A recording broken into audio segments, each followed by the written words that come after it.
This is part one of the new Latin American authoritarianism.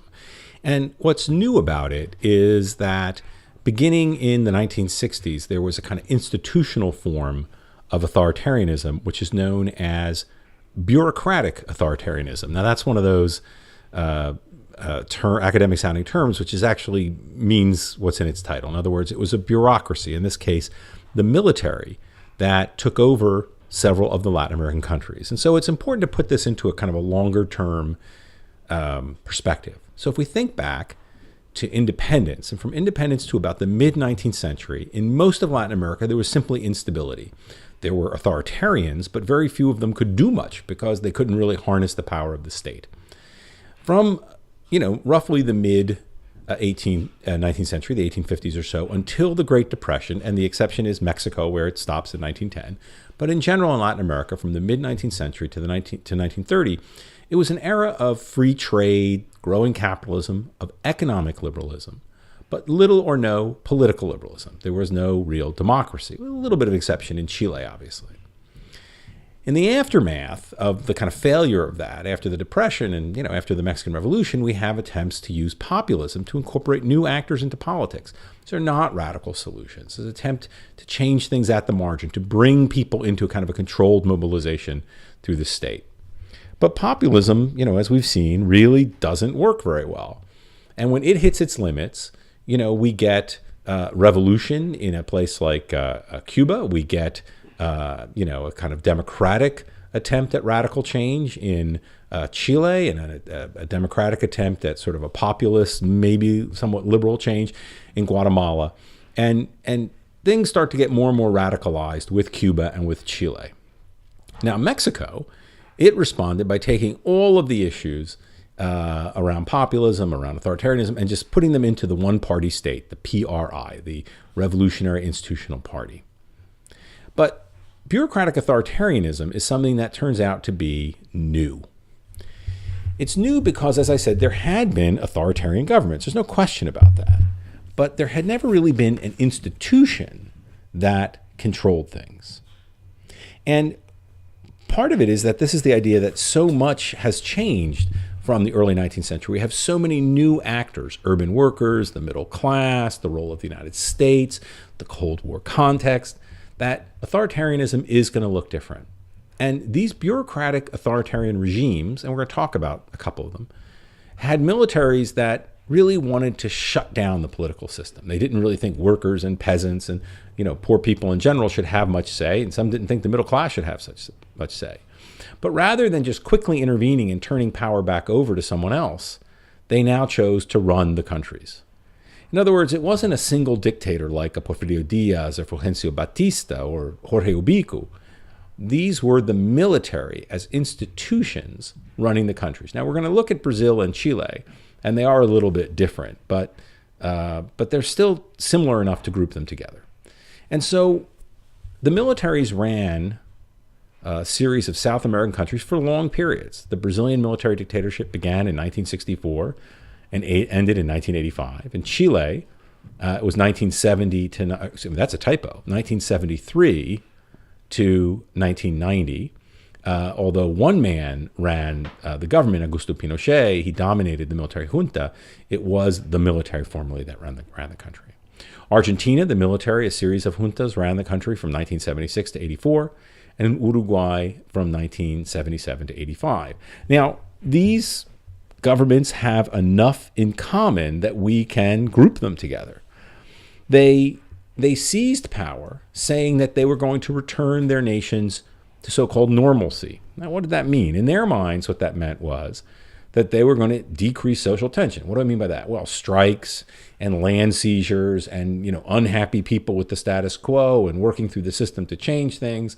They didn't want any of that. They wanted to return to kind of a pre-1930 way of doing things. They didn't want to go back to populism. They wanted to go back to what was before populism.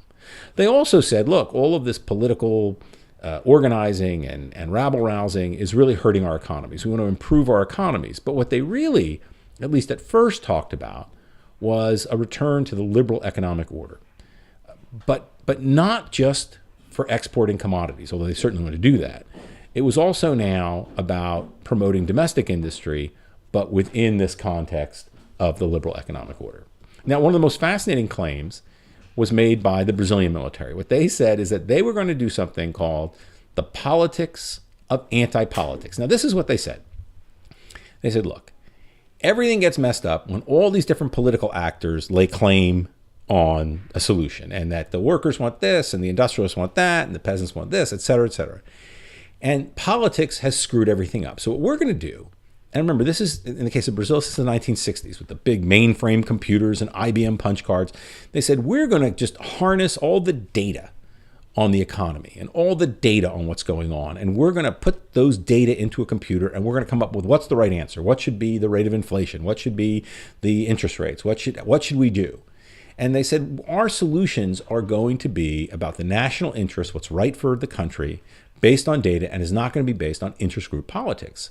And so this was a technocratic form of governance. So even though it was the military, they had lots of economists and political scientists helping make decisions. And they said they were going to do all of this by embracing very, very, powerfully market economics. But they also, and they didn't talk about this, they also ended up embracing the use of violence in order to put down objections to their rule.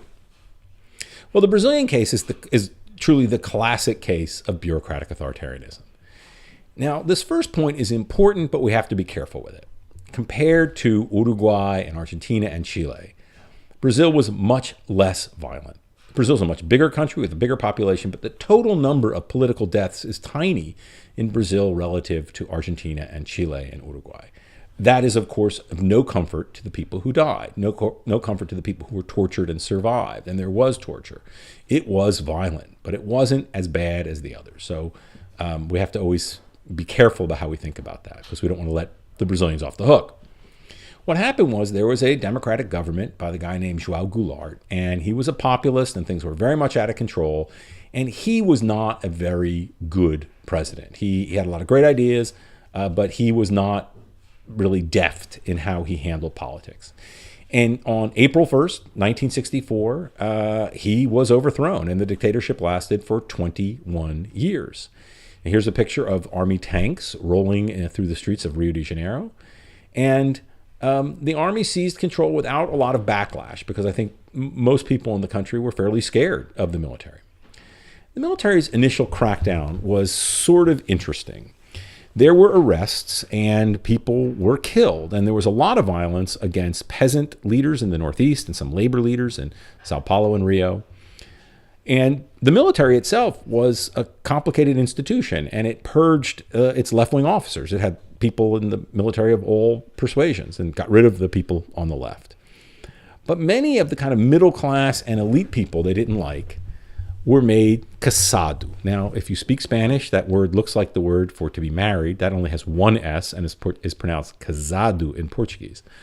Casado, or casada, if you're a woman, is to have your political rights taken away. So this was an example of the way that the Brazilians were less violent, that they would arrest someone and say, you now have no right to speak about politics or do anything in politics. And there's an implied violence there, that if you disagree with this, we could arrest you and torture you. But the actual physical violence at first, this changes later, but at first was more geared towards poor people.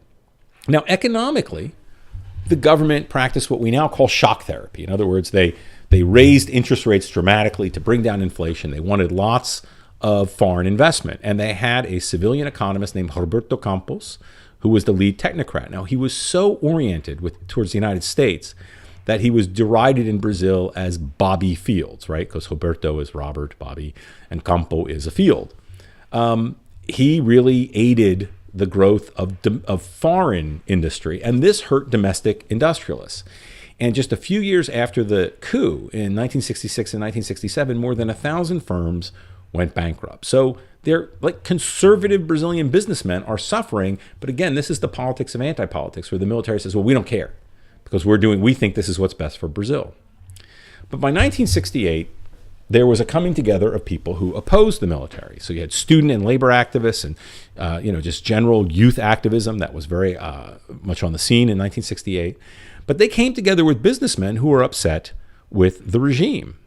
And the strikes and the protests and the opposition really affected the military, because it saw itself as Brazil's best hope for stability. And the military really had a choice. It could either kind of lessen things up and kind of pave the way for civilian rule, or it could double down. And it doubled down. In 1969, we have something called the coup within the coup. And the hardliners within the military really took over. Now, this is sort of important to get because, as I said, the military had, progressives who were thrown out and this sort of thing. In Brazil, the military, even the conservative military, had hardliners and then people who were not as hardline. The hardliners took over and they dramatically increased repression against the population. So now middle-class people, upper-class people who were seen as regime opponents could be arrested and tortured. And it really was quite grim in terms of the sense of freedom. It was a very closed society in many ways, and there was a lot of fear. And the Brazilians were very good about understanding the point of torture. To them, torture was a form of terrorism. You did it to scare people into submission. So they weren't interested in killing opponents as much as they were in kind of harnessing fear so that people wouldn't oppose the regime.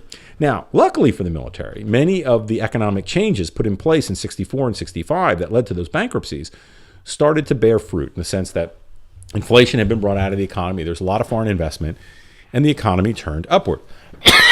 Excuse me. And this began a period known as Brazil's economic miracle. From 1969 through the mid-1970s, the economy grew at 9% per year, the gross domestic product. That's very high. But they abandoned their belief in laissez-faire free market economy. The state became very, very active in the economy. The state took on a lot of debt to push new industrial programs and agricultural programs. And because it was a closed society, it was the politics of anti-politics, in fact, there was a tremendous amount of corruption. Lots of military people were incredibly bought off and tied up with private industry.